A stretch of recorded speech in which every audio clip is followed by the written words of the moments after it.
말씀은 창세기 3장 22절로 24절의 말씀입니다. 우리 다 함께 한 목소리로 함께 읽겠습니다. 여호와 하나님이 이르시되 보라, 이 사람이 선악을 아는 일에 우리 중 하나같이 되었으니 그가 그의 손을 들어 생명나무 열매도 따먹고 영생할까 하노라 하시고, 여호와 하나님이 에덴 동산에서 그를 내보내어 그의 근원이 된 땅을 갈게 하시니라. 이같이 하나님이 그 사람을 쫓아내시고 에덴 동산 동쪽에 그룹들과 두루도는 불칼을 두어 생명나무의 길을 지키게 하시니라. 아멘. 하나님의 말씀입니다. 말씀을 주신 하나님께 감사드립니다.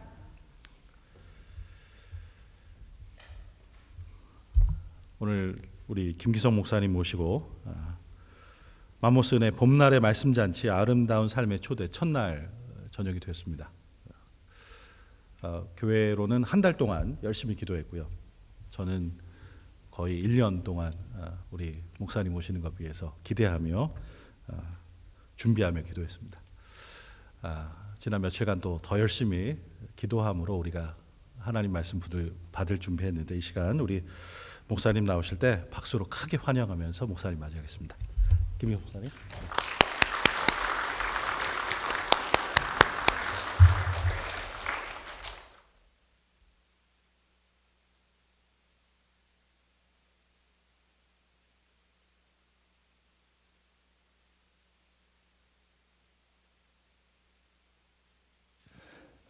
안녕하세요.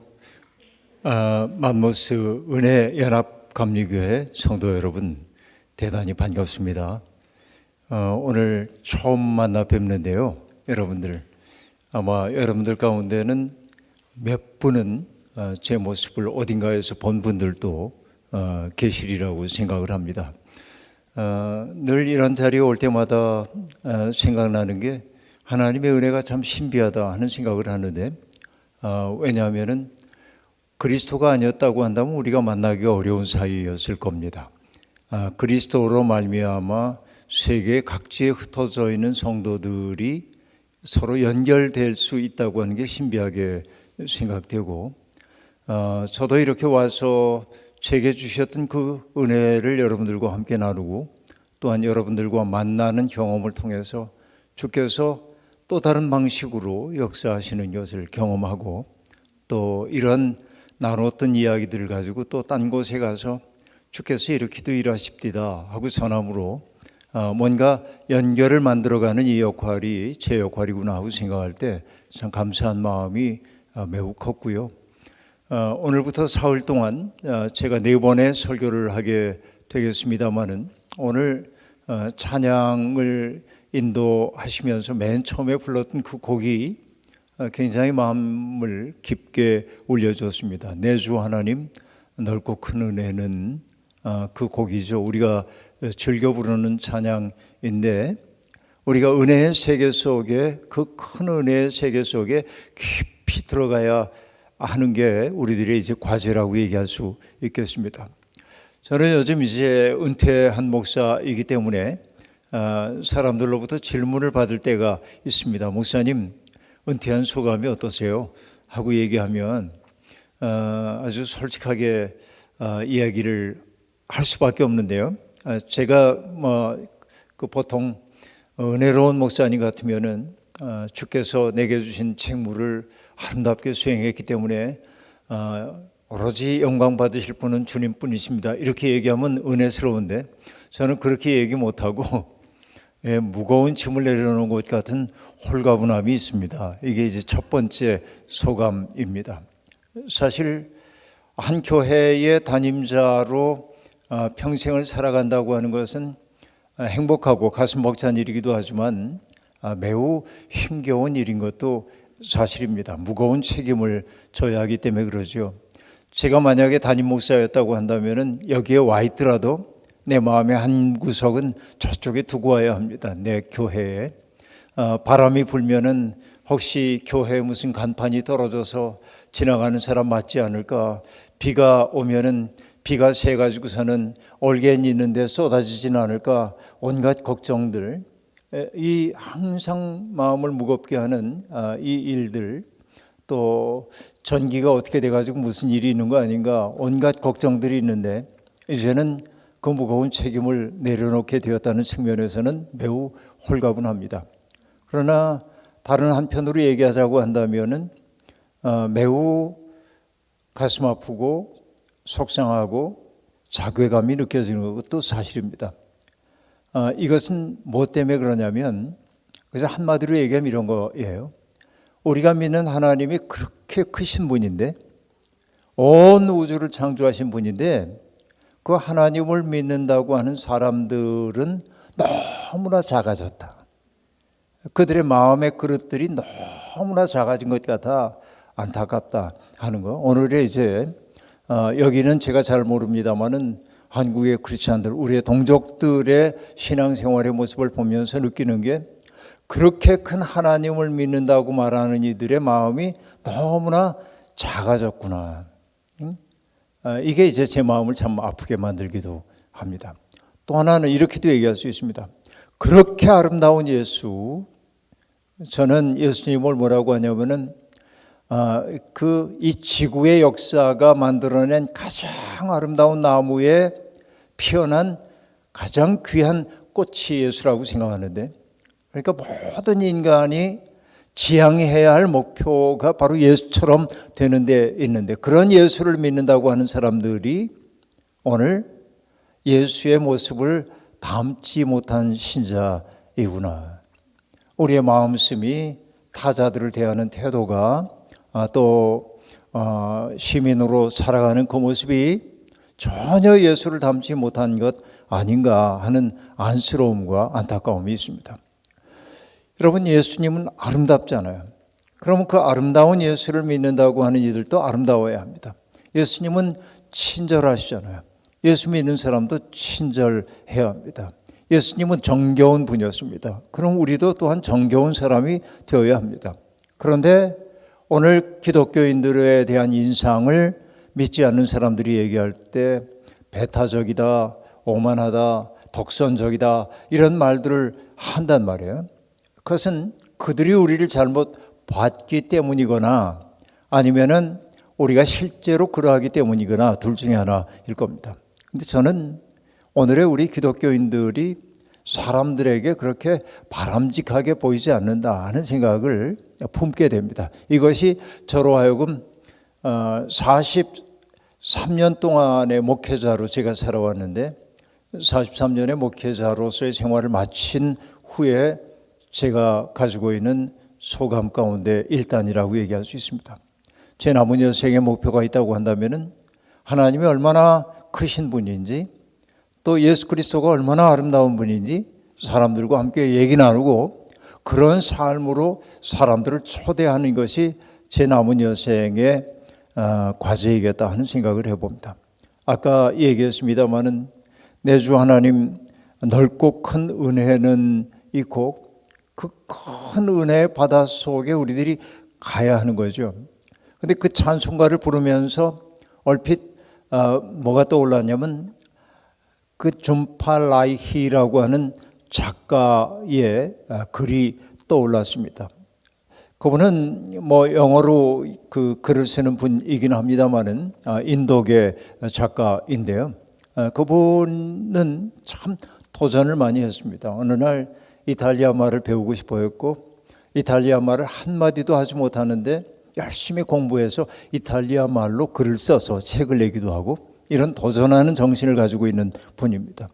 근데 도전하는 그 삶에 대한 이야기를 하면서 호수에서 헤엄치는 이야기를 하고 있는데 우리가 여러분 호수에서 헤엄을 치려고 그러면은 처음에 호수에 들어갈 때는 무섭잖아요. 그러니까 우리가 조금 헤엄치다가 얼른 기슭으로 돌아옵니다. 왜냐하면 빠지면 안 되니까. 그런데 어느 날은 마음을 먹고 호수 건너편 쪽으로 헤엄쳐 가보지 않으면 그 사람은 평생 기슭을 맴돌다가 다시 기슭으로 돌아오는 사람이 될 수밖에 없다는 거예요. 근데 그 얘기가 제게는 뭐냐면 우리 신앙인들의 모습처럼 느껴지기도 하는 겁니다. 우리가 의젓하게 예수 믿는 사람이라고 한다면은 그 은혜의 깊은 세계 속에 풍덩 잠겨 들어가 가지고 헤엄쳐서 뚫고 나가야 하는데 우리가 그러지 못하고 자꾸만 기슬구로 돌아가고 한단 말이죠. 오늘 불렀던 찬송가도 그렇게 얘기합니다. 나중에 3절 가사인가요? 4절 가사인가요?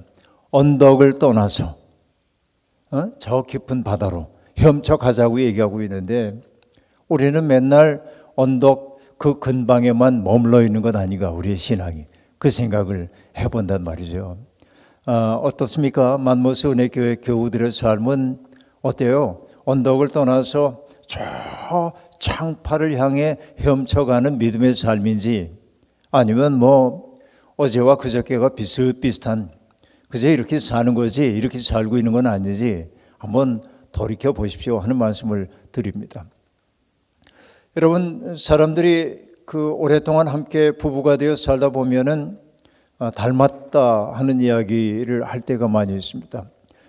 제 아내도 저기 있습니다마는 원래 생긴 바탕은 서로 다르게 생겼지만은 근 40년 넘게 함께 살다 보니까 사람들이 진심으로 하는 얘기인지 해보는 얘기인지 모르겠지만은 두 분이 닮으셨어요, 그런 얘기를 들을 때가 있습니다. 저분이 기분 나쁜지 내가 기분 나쁜지 잘 모르겠는데 여하튼 닮았다는 그 이야기를 저는 긍정적으로 듣습니다. 왜냐하면 사람은 자기가 함께 시간을 오래 보낸 그 존재를 닮도록 그렇게 되어 있습니다. 우리가 옛말에도 그런 얘기 있죠. 아까 목사님 얘기 들었는데 한국을 떠나오신 지 오래돼 가지고서는 여러분 그 한자어 같은 거로부터 많이 멀어지셨다고 그래서 제가 일부러 얘기를 해보는데요. 근묵자흑 이런 말이 있어요. 그건 뭐냐면 먹을 가까이 하는 사람은 검게 변하는 거죠. 향기를, 꽃을 가까이 하는 사람은 꽃향기 나도록 되어 있다, 그런 얘기죠. 내가 시간을 오래 함께 보내는 그를 닮을 수밖에 없어요. 왜? 감정을 공유하고 기쁠 때는 함께 기뻐하고 슬플 때는 함께 슬퍼할 수밖에 없는 게 부부이기도 하고 그렇기 때문에 그렇습니다. 그러니까 닮지 않은 부부라고 하는 건 말이 안 되는 얘기입니다. 그 둘이 다른 세계에 살고 있다는 얘기입니다. 그런데 어쨌든 함께 사는 사람들은 닮아요. 근데 똑같은 원리를 그대로 적용을 해보자고요. 우리가 정말 예수님과 더불어서 일평생을 보냈다고 한다면 우리의 모습을 통해서 사람들이 예수님을 느낄 수 있도록 살아야 되지 않을까요? 이게 이제 우리들의 목표인 것이죠. 어느 날 빌립이라고 하는 사람이, 제자가 예수님을 찾아와서 예수님에게 부탁을 합니다. 예수님, 우리에게 아버지 하나님을 보여주셨으면 좋겠습니다. 그때 예수님이 뭐라고 말씀하십니까? 빌립아, 내가 그렇게 오랫동안 너희와 함께 있었는데 하나님을 보여달라고 하느냐? 나를 본 사람은 하나님을 보았다라고 얘기합니다. 그렇게 얘기할 수 있는 까닭은 무엇이었을까요? 예수님은 철저히 어떤 인생을 사셨어요? 아버지가 내 안에, 내가 아버지 안에. 요한복음에 의하면 예수님은 뭐라고 말씀하십니까? 나는 보냄을 받은 자로 이 세상에 왔다. 내 뜻을 행하기 위해 온 것이 아니라 나를 보내신 분의 뜻을 행하기 위해 왔다라고 생각하고 철저히 하나님의 뜻 앞에 당신을 내맡겼기 때문에 예수 그리스도는 아버지가 내 안에, 내가 아버지 안에, 이렇게 얘기할 수 있었어요. 그러니까 나를 본 자는 아버지를 보았다라고 얘기할 수 있었던 것은 철저히 자기를 부정했기 때문이라고 얘기할 수 있습니다. 그럼 여러분, 기독교인들의 목표는 어떤 것일까요?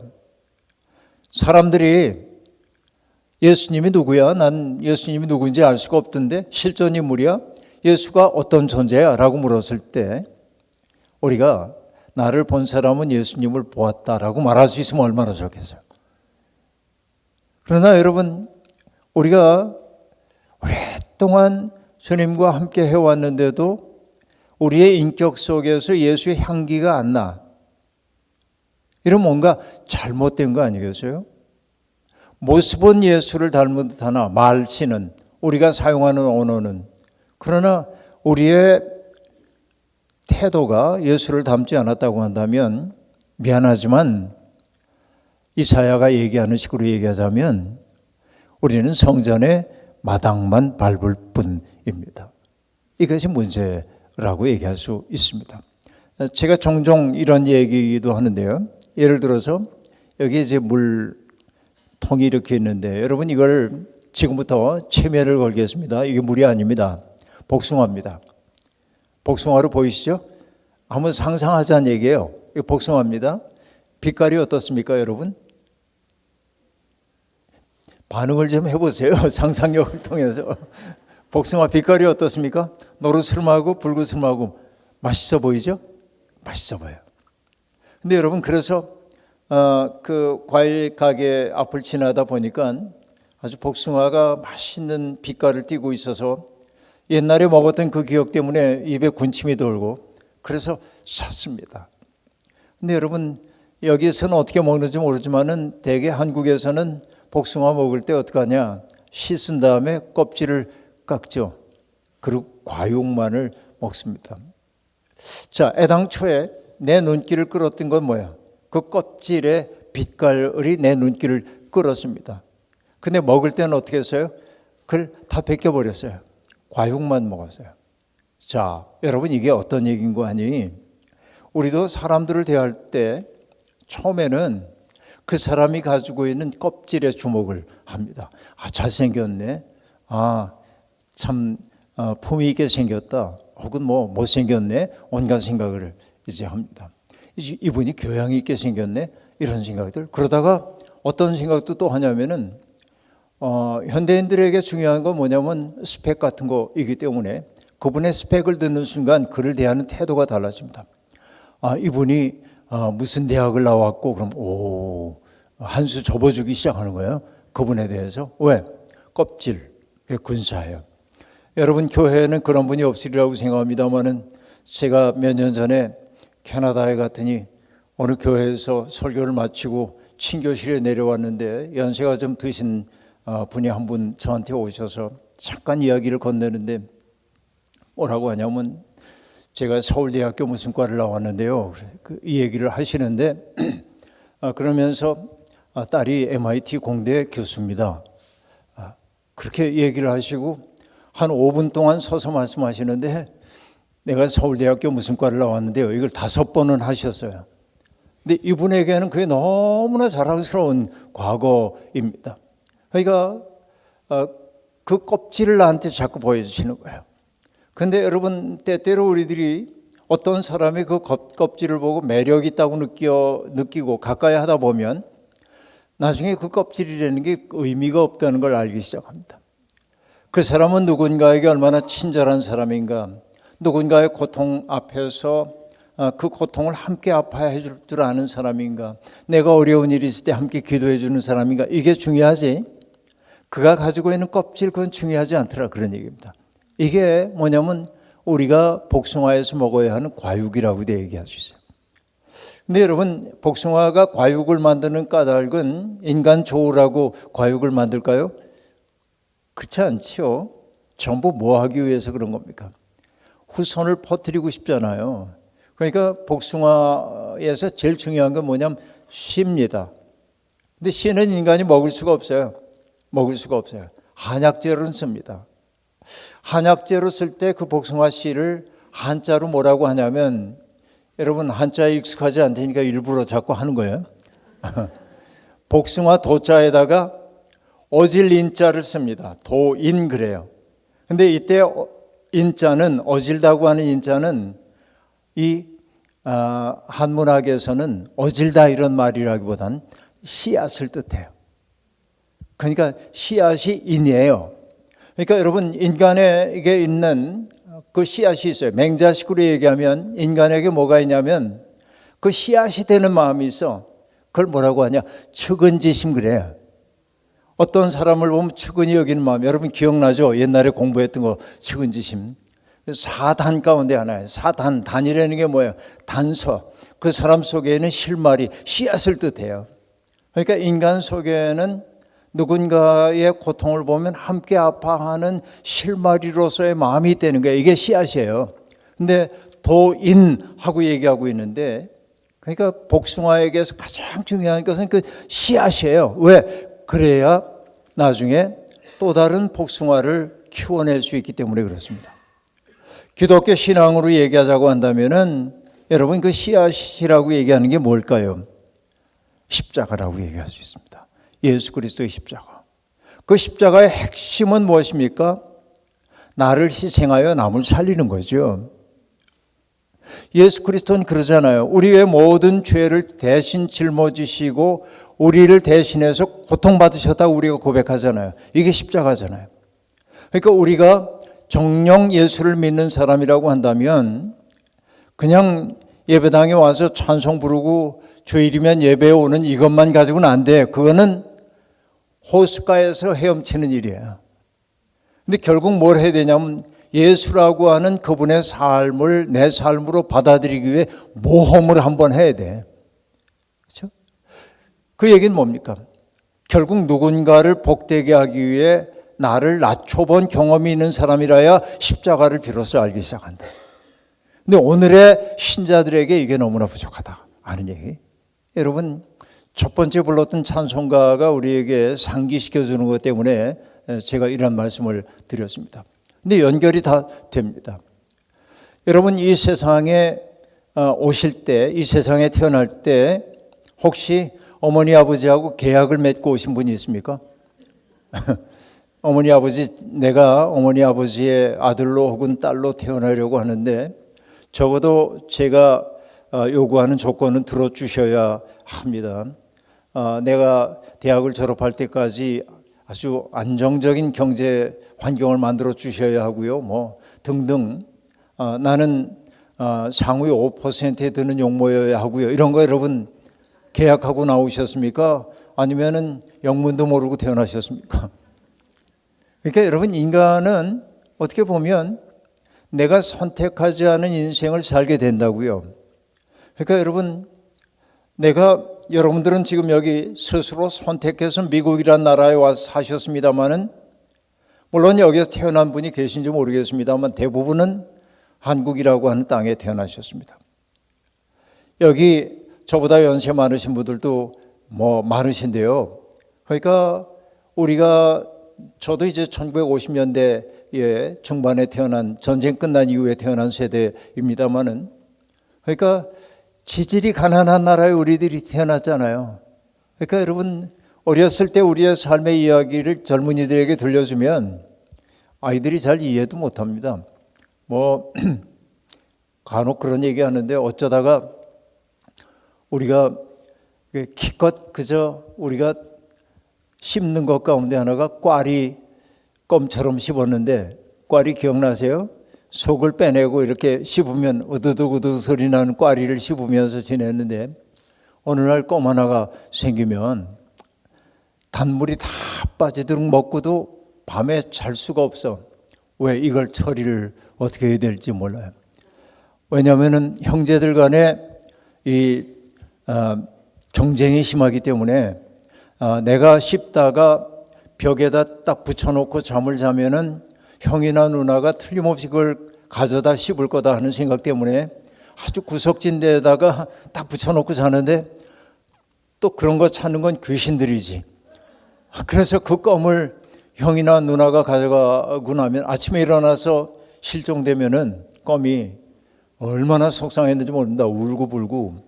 여러분 이런 얘기하면 정말 말도 안 되는 소리 일는지 모르지만 저희 집이 그렇게 가난한 집은 아니었습니다. 뭐 잘 사는 집도 아니었지만은 그런데도 지금 생각을 해보면은 제가 8남매 중에 막내이거든요. 어머니가 1915년생이십니다. 그러니까 이제 살아계시면은 110세, 만 110세가 되셨는데 돌아가신 지 이제 오래 되셨고요. 큰형님하고 나하고 나이도 20살이 훨씬 더 차이가 나고 이제 그런 시대를 살았습니다. 여러분 제 조카가 저보다 한 살 위입니다. 옛날엔 이런 일들이 좀 덜어 있었죠. 지금 이제 우리 형수님도 1933년생인가 그러니까 돌아가셨는데 33년생이면 몇 살인지 기억도 못하겠다. 92세 그렇게 되셨는데 그 형수님이 정신이 좋으실 때는 목사인 내가 가면은 아이고 우리 막내 삼촌 목사님 얼마나 고생이 많으셔 그러고 내 손 잡고 그러셨는데 나중에 이제 약간 정신이 흐려지셨어요. 그럼 나를 만나면 늘 이렇게 얘기하세요. 아이고 우리 막내 삼촌 내전 먹고 자랐는데 그렇게 얘기해요. 왜냐하면은 조카가 나보다 한 살 위니까 젖이 나올 때인데 우리 어머니가 들릴 나가거나 그러면은 형수가 날 돌봤고 품에 안고 나를 젖을 먹여준 거야. 이렇게 이제 살아왔던 거죠. 이게 옛날 모습입니다. 대가족이죠. 대가족입니다. 그러니까 밥을 해도 뭐 보리밥 주로 할 때인데 보리밥 큰 양푼에 이렇게 담아가지고 앞앞이 밥그릇 뜨지도 못하고 저는 깡촌에서 살았으니까 밥을 이렇게 먹는데 다 배고플 때 아닙니까? 그러니까 이 박자를 잘 맞춰야 돼.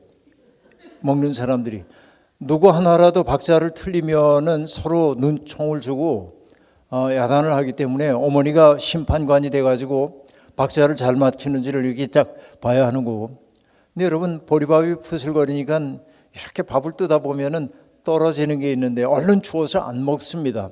왜? 다리로 지그시 숨겨요. 이렇게 발밑에. 왜? 양푼에 밥이 다 떨어진 다음에 주워 먹기 위해서 그럽니다. 근데 여러분 그 방석이라는 것도 밀집 방석 깔고 지낼 때인데 밀집 사이에 뭐 빈대도 있고 뭐 온갖 게 있는데 그런 거 상관없어. 밥알 주워 먹는. 이거 우리 어렸을 때 살았던 삶이거든요. 근데 여러분 그렇게 구질구질하게 살았는데 어머니 아버지하고 약속할 때 내가 그런 인생을 살겠다고 선택한 적이 없어요. 그런 인생으로 주어졌을 뿐이죠. 그래서 내가 선택하지 않았으나 나한테 운명적으로 주어진 삶을 얘기하기 위해서 20세기의 실존주의 철학자는 인간을 뭐라고 얘기하냐면은 세상에 내던져진 존재다 그렇게 얘기해요. 누가 나를 던졌어 세상에. 내 의사하고 아무 상관없어요. 내가 남자가 된 게 내 공로입니까? 내 아내가 여자가 된 게 그 아내의 공로입니까? 아니요. 나는 선택한 바가 없지만 그렇게 태어났어요. 그렇죠. 그러니까 내 던져졌다고 하는 그 말이 맞아요. 그런데 내 던져진 존재가 인생에 의미가 있을까 하고 생각해 보면 인생의 의미라는 없어. 그냥 사는 거지. 이런 태도일 수밖에 없는 거예요. 그런데 여러분 기독교인들은 전혀 다른 방식으로 세상을 바라보기 시작합니다. 여러분 우리 기독교인들은 뭐라고 믿냐면 내가 이 세상에 내 동댕이 쳐진 존재라고 생각 안 해요.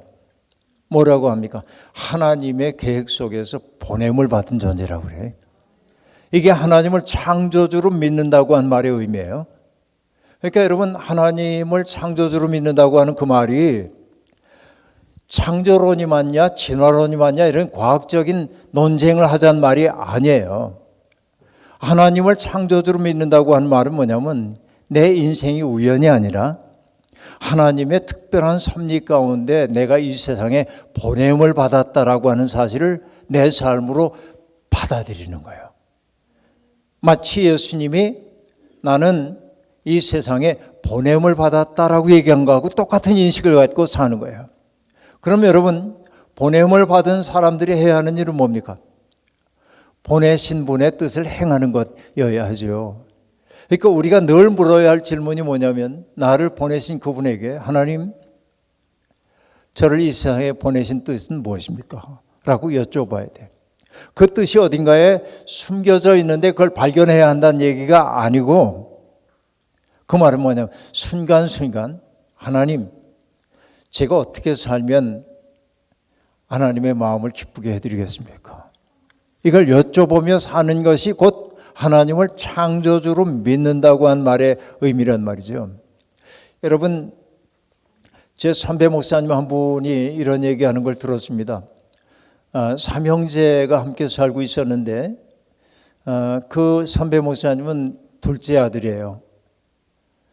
근데 그분의 고백에 의하면 맏형은 똑똑하고 공부를 잘하고 책임감이 있고 자기를 분명하게 해냅니다. 막내도 똑똑해서 자기 앞가림 잘하고 이런 사람입니다. 근데 자기는 늘 좀 둔하고 그리고 일직선으로 뭔가를 하지 못하고 뭐 이것저것 생각이 많고 그래서 늘 어른들한테 야단을 맞고 그랬다는 거예요. 어쩌다가 어머니가 그 둘째 아들 나중에 목사가 된 그분한테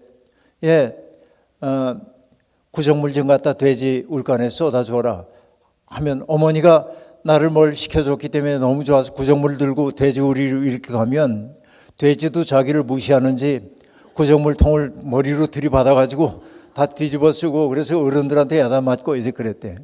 근데 사실은 그 둘째 목사님이 가장 뛰어난 분이에요. 나중에 보면 이분 산 모습이. 근데 한 번은 자기 어린 시절의 경험을 이렇게 얘기합니다. 어느 날 면사무소에서 근무했는데 아버지가 둘째 아들을 부릅니다. 그래서 아무개야 면사무소 좀 다녀와라.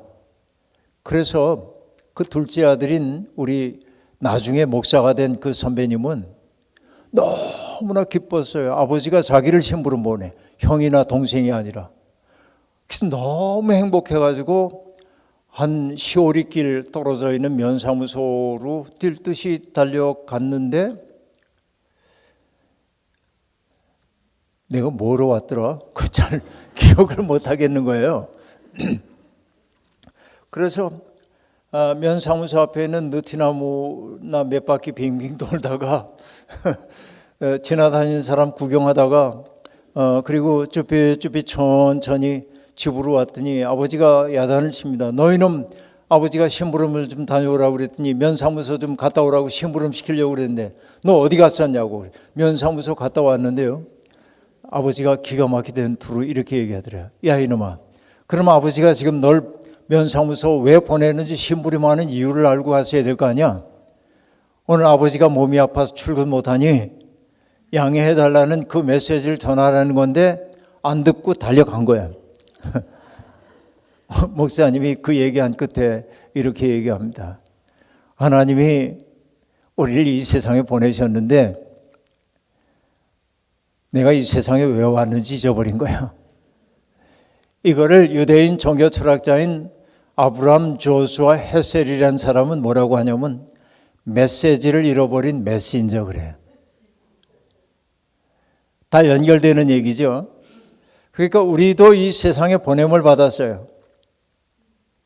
그런데 내가 왜 왔는지, 왜 보냄을 받았는지 까맣게 잊고 살고 있단 말이죠. 이게 얼마나 답답한 노릇이겠습니까? 그런데 여러분, 우리가 이 세상에 왜 왔는지를 가만히 생각해 보게 될 때 하나님이 인간을 어떻게 창조하셨다고 얘기했냐면 하나님이 인간을 당신의 형상을 따라 지으셨다고 얘기를 하고 있습니다. 하나님의 형상을 따라서. 하나님의 형상 그러니까 여러분 하나님의 모습이 우리 인간을 닮았을 거야 이렇게 생각할 수도 있겠습니다만 그런 건 아니겠죠. 에티오피아 사람들에게 하나님을 그려보라고 한다면은 흑인에다가 들창코인 하나님을 그린다고 합니다. 자기의 모습대로 하나님을 그리는 거이죠. 만약에 말 보고 하나님을 그려보라고 한다면 아마 말로 그렸을는지도 모르겠습니다. 사람들은 저마다 자기의 모습을 따라 하나님을 상상하도록 그렇게 되어 있습니다. 그러니까 하나님의 형상이라는 게 우리가 얘기하는 어떤 이미지를 말하는 게 아님을 알겠어요. 라틴어로는 하나님의 형상을 얘기할 때 imago Dei, the image of God 이렇게 얘기하는데 하나님의 이미지이지만은 그것은 우리가 생각하는 어떤 형태는 아니란 말이죠. 그럼 여러분 성경이 얘기하고 있는 하나님의 형상이라고 하는 건 뭘까 생각해 보면 많은 이들이 얘기를 합니다. 동물에게는 없고 인간에게만 있는 인간의 독특성을 얘기하는 걸 거다. 인간의 양심의 능력, 상상력, 이성적인 추론의 능력 온갖 얘기들을 합니다. 그럴싸합니다. 그런데 그것도 그럴듯하긴 하지만 그것만이라고 말하기 어려워. 또 어떤 사람은 뭐 행동의 유비 그래서 하나님이 창조하시는 것처럼 인간도 뭔가를 창조하는 능력을 얘기하는 게 하나님의 형상이다 이렇게 말하는 사람도 있어요. 뭐 그것도 오케이. 그러나 그것만은 또 아니에요. 또 어떤 사람은 정치적인 해석을 하기도 합니다. 옛날에 나라와 나라 사이에 전쟁이 벌어져서 한 나라가 다른 나라를 굴복시키면 여기 이 나라 사람은 자기의 대리인들을 통해 통치를 하지만 자기가 여기에 현존한 것처럼 보이도록 만들기 위해서 왕의 흉상을 그 나라에 세워두었어요. 그를 이미지 오브 킹이에요. 왕의 이미지입니다. 그러니까 바로 이런 하나님의 형상이라고 하는 것은 하나님을 대리한다라고 하는 뜻으로 받아들인다. 온갖 신학적 해석이 많이 있어요. 그런데 여러분, 이 신학적 해석 지금까지 얘기한 거 다 잊어요. 괜찮아요. 그게 근거 없다는 얘기는 아니지만 그거 가지고 우리 삶이 별로 안 달라져요. 그러면 이렇게 얘기하겠습니다. 생각해 보겠습니다. 여러분, 내가 하나님의 형상이라고 한다면 사람들은 뭘 해야 돼? 나를 보면 하나님을 느낄 수 있어야 돼. 그렇죠? 하나님의 형상이라고 하는 건 뭐냐? 일종의 과제예요. 어떤 과제? 사람들이 나를 보고 하나님을 느끼도록 살리는 거예요. 이게 하나님의 형상이라고 한 말의 의미란 말이죠. 근데 여러분, 우리가 하나님을 비춰내지 못합니다. 내가 깨끗해야 나를 통해 하나님이 비춰주는데 내가 여기가 깨끗해지지 않아요. 더러워요. 이거 불투명해졌어요. 때가 묻었어요. 그 때의 이름을 우리는 뭐라고 하냐면 죄라고 그래요. 인간의 죄 때문에 우리가 불투명하게 돼서. 근데 죄라고 하면 여러분, 많은 사람들이 기분 나빠합니다. 난 죄 지은 적이 없는데 그렇게 말하는지도 몰라요. 근데 여러분, 이렇게 얘기해 볼게요.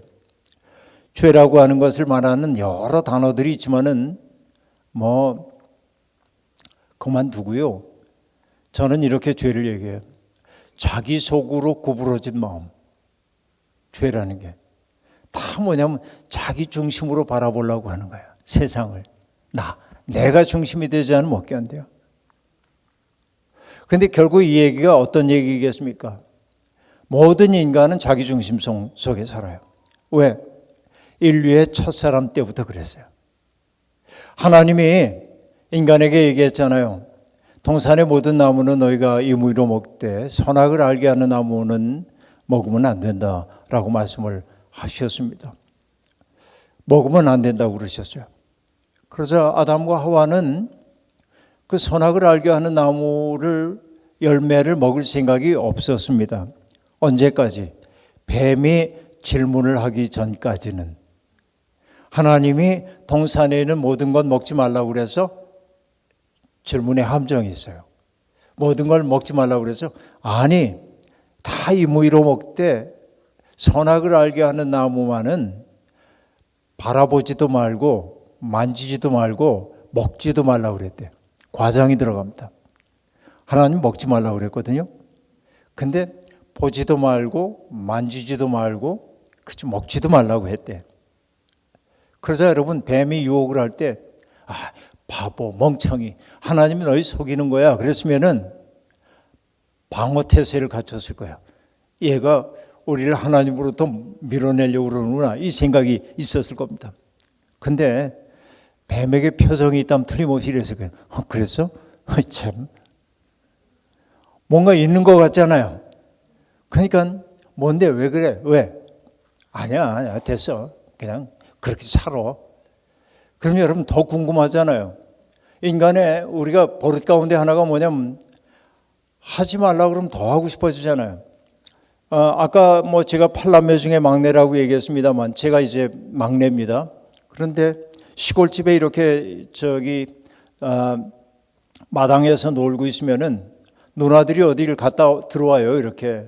그래서 자기 우리 그래봤자 방이 3개밖에 없었으니까 누나들 다 한 몫에 다 들어가야 되고 5 누나가 한 방에 들어가는데 누나 하나가 얘기하는 거예요. 마루로 올라가가지고 문지방을 넘어서 자기 방으로 들어가다가 다시 문을 열고 나한테 이렇게 얘기해. 너 들여다보면 안 돼? 그러고 들어가요. 난 누나가 들어갔는지 나오는지 아무 관심이 없어.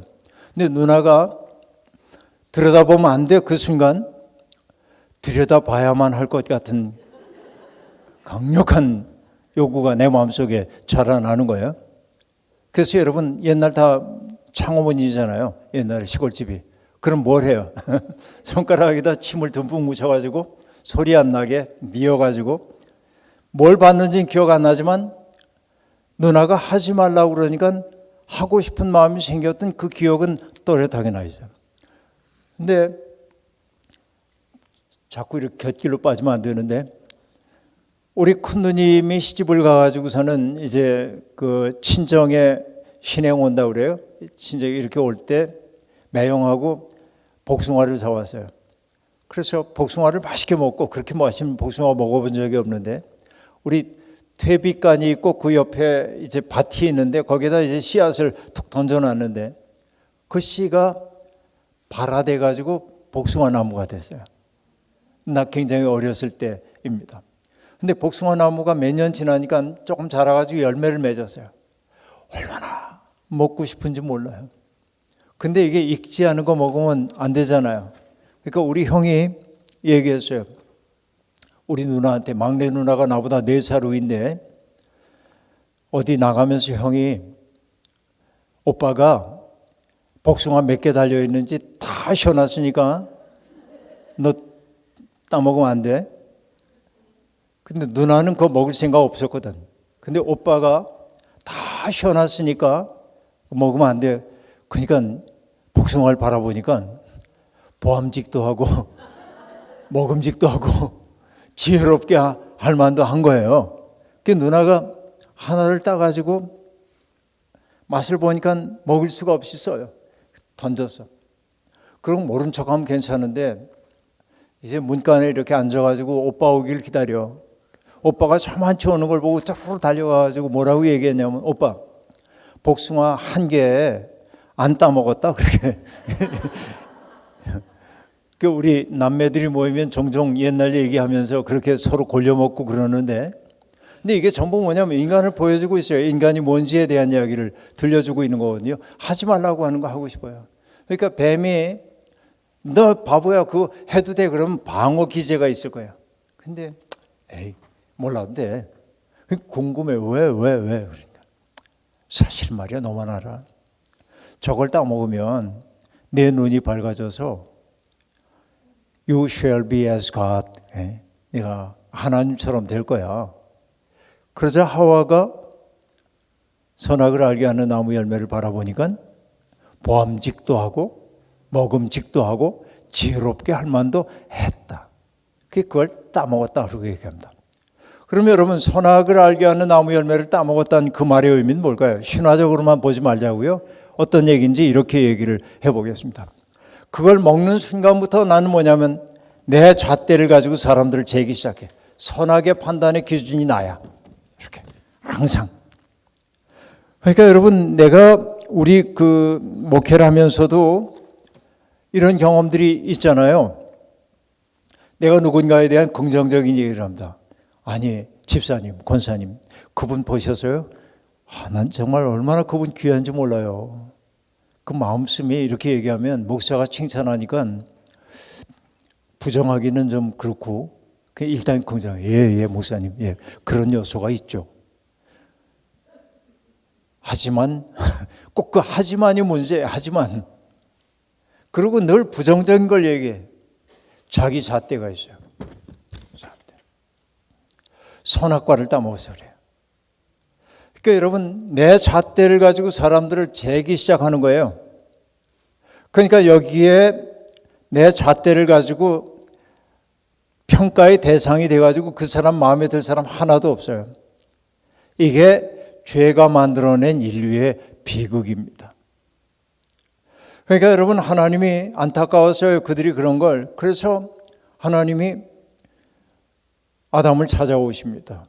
아담아 네가 어디에 있느냐. 그때 아담이 하나님이 동산을 거니시는 소리가 들려왔기 때문에 나무 뒤에 몸을 숨겼죠. 그때 아담이 뭐라고 대답합니까? 내가 벌거벗었으므로 숨었나이다 라고 얘기합니다. 자, 이 얘기가 여러분 뭔가를 생각해 보세요. 아담아, 내가 어디 있느냐? 주님이 물으셨어요. 하나님은 아담이 어디 있는지 모르셨을까요? 하나님이 아담이 나무 뒤에 숨었다는 걸 모르셨을까요? 그럴 리가 없죠. 그러면 왜 질문하신 거예요?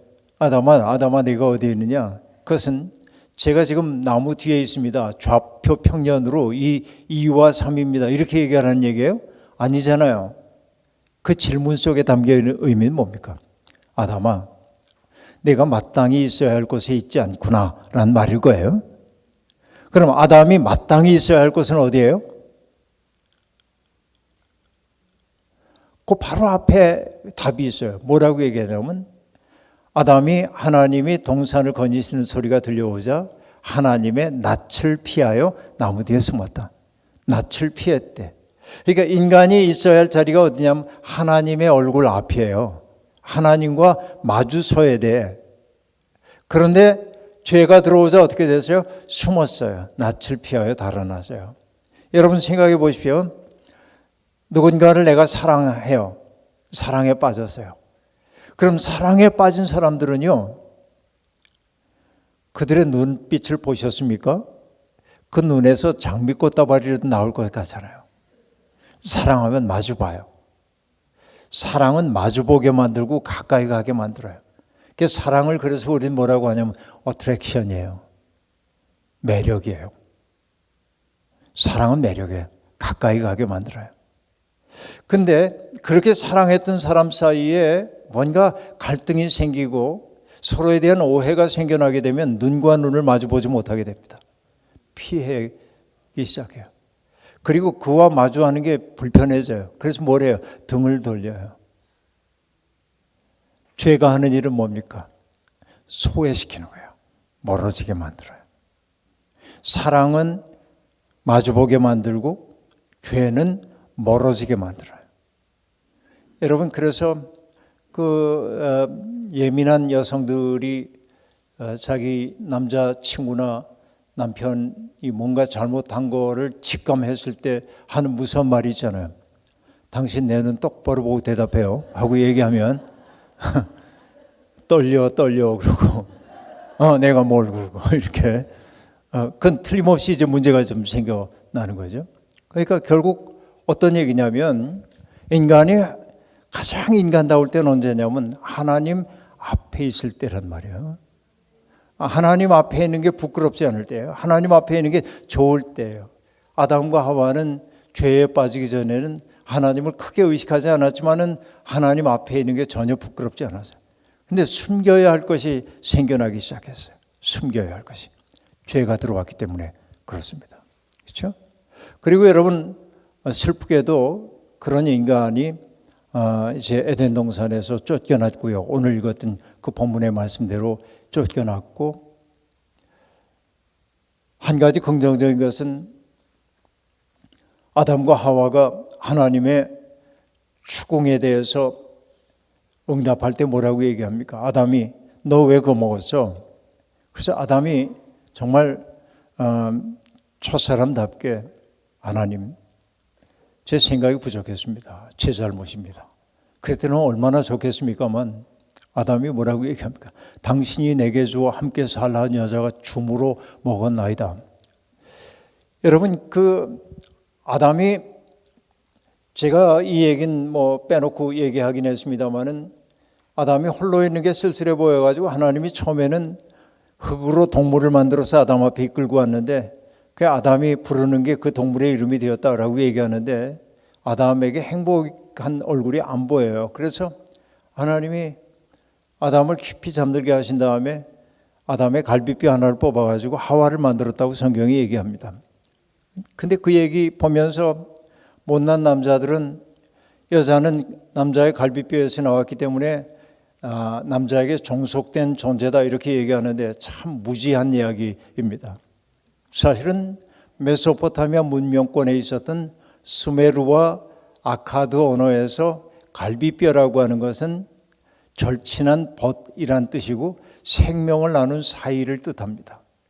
그러니까 갈비뼈로 만들었다고 하는 얘기는 뭐냐면은 생명을 나눈 사이라고 한 뜻이지 종속됨을 의미하는 게 전혀 아니다 하는 얘기입니다.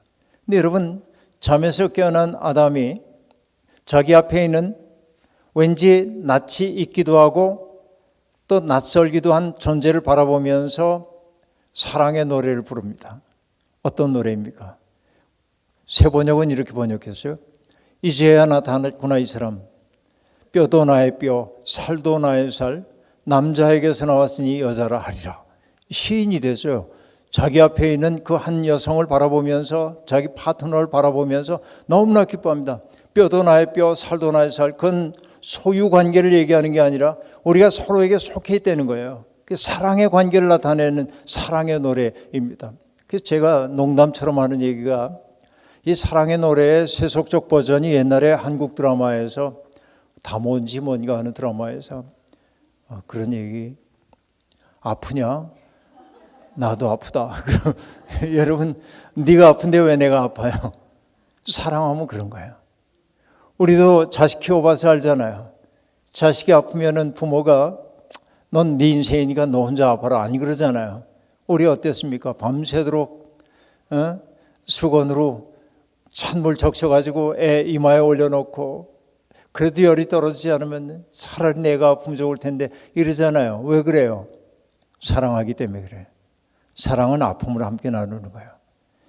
나중에 이게 이제 그 더 발전한 게 뭐냐면은 더 달달하게 이게 자기 가슴을 툭툭 치면서 이 속에 너 있다 그렇게 이런 게 창세기에 나오는 인간 창조의 세속적 버전이라고 저는 늘 얘기를 하곤 하는데 그건 뭐냐면 사랑의 신비를 보여줘요. 사랑하면 뭐입니까? 그 사람의 고통이 내 것이 돼. 그 사람의 기쁨이 내 것이 된다는 말이죠. 그렇게 사랑했던 아담과 하와가 죄가 들어오자 핑계를 대. 당신이 내게 줘 함께 살라는 여자가 주므로 먹었나이다. 하와에게 너 왜 그랬어? 뱀이 유혹함으로 먹었나이다. 핑계대고 결국 그래서 에덴 동산을 쫓겨나고 아담은 밭을 갈아야 하는 존재가 되고 하와는 아이를 출산하는 고통을 겪어야 하고 그럼에도 불구하고 하나님의 창조의 기운을 이어받아서 생명을 산출한 생명의 어머니인 하와가 되잖아요. 그런데 여러분 어떤 비극입니까? 그들 사이에 태어났던 첫 번째 아들인 가인이 형제 살해자가 되잖아요. 그래서 여러분 우리는 모두 가인의 후예들입니다. 근데 성경이 뭐라고 얘기하냐면 동생을 죽인 아벨을 죽인 가인이 하나님 앞에 뒤늦게 자기의 죄를 깨닫고 내 죄가 너무 무겁습니다. 내가 두렵습니다. 그러고 나서 하나님이 가인에게 표를 해주고 가인이 자기의 살던 동생의 피를 흘렸던 땅을 떠나서 옮겨간 곳이 성경에 어디라고 얘기하냐면 에덴의 동쪽이라고 얘기를 하고 있고 에덴의 동쪽은 여러분 미국 사람들이 사랑에 맞이하는 작가 존 스타인백이 1949년인가에 쓴 소설 제목이죠. 2차 세계대전 이후에 상실감을 느끼던 미국인들에게 주었던 책입니다. 캘리포니아 쪽에 살리나스라는 계곡을 중심으로 해가지고 형제들의 갈등을 보여주는 책인데 여러분 그 에덴의 동쪽이라는 영화 그 소설이 영화화 되었을 때 제임스 딘 우수에 찬 제임스 딘이 딱 표지를 보더라도 에덴의 동쪽은 낭만적으로 들리는데 에덴의 동쪽은 전혀 낭만적이지 않습니다. 이스트 오브 이든이라고 하는 거는 그 에덴의 동쪽 땅의 이름을 성경이 뭐라고 하냐면 놋이라고 해요. 놋 땅, N-O-T입니다. 이 히브리어로 놋이라고 한 말의 의미는 뭐냐면 요리하다, 방황하다 그런 뜻이에요. 이건 기가 막힌 얘기입니다. 뭐냐? 하나님에게 등을 돌린 인간, 사랑해야 할 대상인 형제를 사랑하지 못한 인간의 운명이 뭐냐면 놋 땅 주민으로 사는 거예요. 놋 땅 주민으로 산다고 하는 것은 무엇입니까? 늘 불안하고 늘 방황할 수밖에 없고 늘 두려움에 시달리는 존재라는 거예요. 그게 우리들의 삶이에요.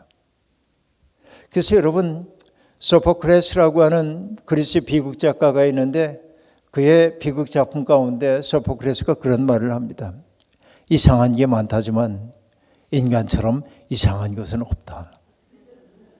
그때 이상하다라고 하는 그 말은, 이상하다라고 하는 말은 그 헬라어를 우리말로 번역하자고 한다면 하이데거가 그렇게 번역을 하는데 으스스하다 그래요. 으스스해. 이상한 게 많다지만 인간처럼 으스스한 게 없다.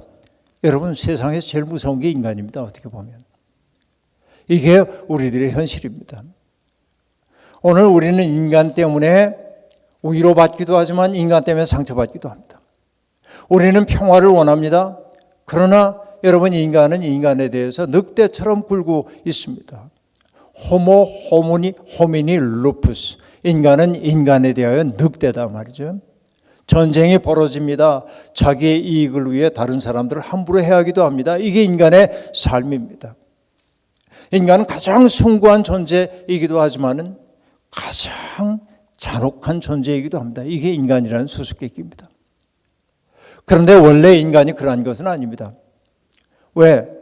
하나님은 기뻐하시면서 우리의 형상을 따라 사람을 만듭시다.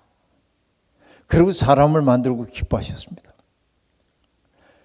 따지고 보면 그렇습니다. 우리도 아이가 태어났을 때 얼마나 기뻐했는지 모릅니다. 우리 안광호 장로님도 며칠 후면 할아버지가 되신다는 얘기를 들었는데 축하합니다. 제가 먼저 할아버지가 됐거든요. 제가 할아버지가 되고 나니까요, 내 새삼 깨달은 게 있어요. 그게 뭐냐? 내 속에 이런 사랑이 있었구나. 자식 키울 때 내가 경험해 본 적이 없는 사랑이에요. 손자, 손녀를 바라볼 때 완전 달라요. 그래서 내 친구들이나 이런 이들이 할아버지가 되면 제가 축하 말하는데 할아버지 월드에 오신 걸 환영합니다. 여러분, 완전히 새로운 삶이 열릴 겁니다 하고 얘기했는데, 여러분, 정진교라고 하는 시인이 있는데 옹알이라고 하는 시를 썼습니다. 뭐라고 썼냐면 우리 집에 천사께서 오셨다. 괄호 열고 딸아이가 아이를 낳아서 데리고 온 거예요. 산구원을 하러. 그리고 뭐라고 얘기하냐면 하나님은 아이를 보내면서 오직 하나 옹알이만을 가르쳐 보내셨다. 아기가 눈을 뜨고 이렇게 눈을 마주치고 바라보다가 입술을 달싹달싹 옹얼옹얼 소리를 내면 어른들이 뭐라고 얘기해요? 네 말 한마디도 못 알아듣겠어 이놈아. 똑바로 얘기해. 그런 어른 하나도 없죠. 애가 옹알옹알 하면 어떻게 해요? 어른들이 전부 가가지고 똑같이 옹알거려. 그랬어. 그러고 그래요. 그러니까 아이하고 막 주고받아요. 애한테 똑바로 말해 이런 얘기하는 사람 어른 하나도 없어. 그래서 시인이 하는 얘기가 뭐냐면 하나님은 옹알이 하나만 가르쳐서 보내대. 그리고 시인답게 이렇게 얘기합니다. 옹알이는 의미도 무의미도 다 통한다. 다 통해. 왜? 사랑하기 때문에 그래. 그래서 시인인 그분이 뭐라고 얘기하냐면 시인으로서의 나의 언어를 반납했다. 언어 다루는 사람인데 이 옹알이 앞에서는 다 녹아버려서 이게 생명의 신분입니다. 그렇게 이쁘던 자식들이잖아요. 네 애들이 커가지고 자아가 커지고 청소년 시기를 지나면서 질풍노도 시기를 보내면 뭐 이딴 게 내 속에서 나왔지 뭐 온갖 생각이 다 들고 그러잖아요. 그러니까 똑같아. 하나님이 인간 만드시고 기뻐했거든요. 그러다가 하나님이 뭐냐면 인간 때문에 마음 아파하시기 시작해. 성경에서 내가 제일 가슴 아파하는 구절이 어디냐면은 노아 시대 얘기입니다. 사람들이 하는 일마다 패괴한 짓을 하고 다 썩어 문드러진 것을 보고 하나님이 뭐라고 얘기하냐면 하나님이 사람 만드신 것을 한탄하시고 마음 아파하셨다. 나는 성경에서 가장 가슴 아픈 구절을 그걸로 얘기해요. 그게 내가 스스로 질문을 던져요. 하나님, 나를 내시니가 당신임을 난 믿습니다. 그런데 하나님, 나를 내신 것을 뉘우치시고 한탄하고 계시진 않은지요? 우리가 던져야 할 질문이에요. 나는 이 세상에 보냄을 받았어요. 못하라고. 하나님의 아름다우심을 사람들에게 보여주라고. 우리의 마음씀을 통해서, 우리의 행동을 통해서 하나님이 정령 살아계시다는 사실을 사람들에게 일깨워 주는 사람이 되라고 우리가 부름받았는데, 내 욕심 따라 살다 보니까 불투명해졌어요. 이 불투명해진 거를 저는 불투명이라고 얘기했지만은 더러워진 거예요. 그래서 여러분, 시인 윤동주도 참회록이라고 하는 시에서 파란 녹이 쓴 구리거울을 밤이면 밤마다 낮이면 낮마다 닦아보자고 얘기하죠. 불투명해진 우리를 닦고 또 닦아야 돼. 더러워진 우리를 깨끗하게. 그래야 하나님 드러낼 수 있기 때문에 그래요. 우리가 던져야 할 질문은 뭐냐면, 우리가 자격이 있어서 하나님의 백성 된 거 아닙니다. 이 자리에 계신 분들이 하나님의 백성이 된 건 자격이 아니라 하나님의 가없는 은혜 때문에 우리가 하나님의 아들과 딸이 되었습니다. 그럼 우리가 던져야 할 질문은 무엇일까요? 주께서 받은 그 크신 은혜, 내가 무엇으로 보답할꼬? 주께서 내게 베풀어 주신 그 은혜를 내가 무엇으로 보답할꼬? 이 물음을 갖고 살기 시작하는 순간 인간은 죄의 종살이로부터 벗어나기 시작하고 해방되기 시작하고 사랑의 사람으로 변화되기 시작하고, 그래서 으스스한 존재에서 따스한 존재로, 불투명한 존재에서 투명한 존재로 바뀌어갈 수 있어요. 이게 우리의 인생의 목표란 목표이겠습니다. 옛날 제가 어느 여학교에 교목일 때 학생들하고 꿈에 대한 이야기를 함께 나눈 적이 있어요. 내 꿈이 뭐니? 그럼 아이들이 일어나서 제 꿈은요 하고 얘기를 해요. 어떤 아이는 진지하고 어떤 아이는 장난스럽게 얘기합니다. 그 당시에 80년대 초인가요? 인기 있었던 정치인 홍사덕이라는 분이 있었는데, 고등학생이 그분이 좋았던가 봐. 나는 홍사덕 씨의 아내가 될 겁니다. 그래서 그분 결혼했는데요, 상관없습니다. 이런 그 농담하는 애도 있고, 어떤 아이는 저는 호텔리어가 되겠습니다. 뭐 화려한 꿈을 꾸는 애도 있습니다. 근데 한 맹랑한 녀석이 저는 대학에 갈 겁니다. 근데 이건 꿈일 수가 없어요. 모든 아이들이 다 대학 가려고 생각하니까. 그 질문을 해줘. 왜? 그랬더니 대학에 가야 제가 대학 가요제를 나갈 수 있거든요. 노래를 좋아하는 아이였습니다. 그 거기 맞장구를 쳐줘야죠. 그래, 그럼 대학 졸업하면 뭐 하는데? 졸업하는 날 결혼할 거예요. 왜? 그랬더니 주부 가요 열창을 나가야 되거든요. 걔가 가수가 되는지 안 되는지 제가 모르겠어요. 근데 하나에는 또 이렇게 대답했습니다. 저는 아직 제 꿈을 확정하지 못했습니다. 내가 어떤 수준에서의 삶을 기뻐하는지 제가 확신이 들지 않기 때문입니다. 이런 애도 있어요. 그렇게 얘기했던 아이는 나중에 30년 후에 저를 찾아왔는데 노무사가 되어가지고 돈벌이하는 노무사 아니라 어려운 사람 돕는 노무사로 살고 있는 친구예요. 자기 꿈 잘 이루어가고 있어요. 그런데 한 아이가 얘기할 차례가 됐습니다. 그 아이의 별명은, 그 당시 아이들이 못된 별명을 붙였는데 밤무대. 왜 밤무대냐면 수업 시간마다 자요, 얘는. 그리고 무서운 친구야. 그러니까 별명을 그렇게 부르고, 걔가 일어났어요. 아이들이 다 긴장했어요. 제가 얘기를 할까? 그냥 나가는 거 아닐까? 그러고 있는데 얘가 자기 꿈 얘기를 했어요. 제 꿈은요, 어른다운 어른이 되는 겁니다. 그래서 제가 물었어요. 어른다운 어른이 뭔데? 자기 말과 행동에 대해서 책임을 질 줄 아는 사람입니다. 그러고 앉았어요. 나중에 내가 생활기록표를 보니까 아이의 부모가 좀 어려워요. 그러니까 나중에 보니까 이 아이가 나한테 편지를 썼는데, 어릴 때부터 밥을 먹을 때마다 밥상 밑에 이렇게 이제 바가 있잖아요. 밥상 밑에. 그거를 발가락 2개로 콱 누르고 밥을 먹었대. 아빠가 언제나 이렇게 들러붙고 그렇기 때문에. 그런 가정에서 자랐어요. 그러니까 얘의 꿈은 아름다운 어른이 되는 거예요. 그럼 여러분께 여쭙습니다. 여러분의 꿈은 뭡니까? 자식들 잘 되는 거요? 건강하게 살다가 세상 떠나는 거요? 네, 그것도 우리의 꿈이죠. 그러나 우리 모두의 꿈이 있습니다.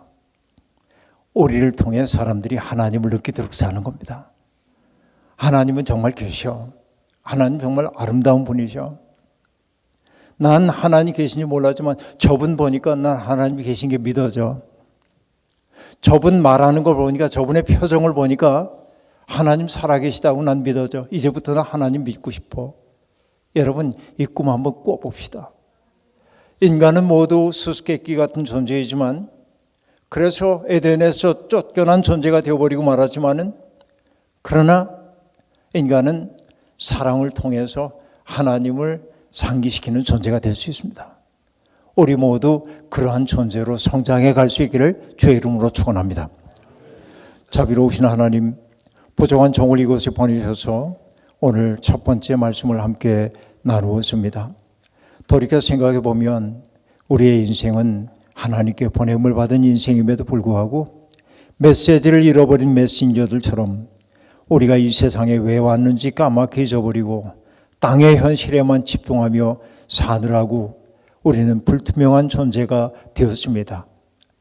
만모스 은혜 연합교회에 속해 있는 모든 지체들은 이제부터라도 하나님의 형상다운 사람들로 지어져 가게 도와주시고 저들의 살아가는 모습을 통하여 주변에 있는 사람들이 하나님의 현존을 느낄 수 있도록 당신의 은혜의 통로로 삼아 주옵소서.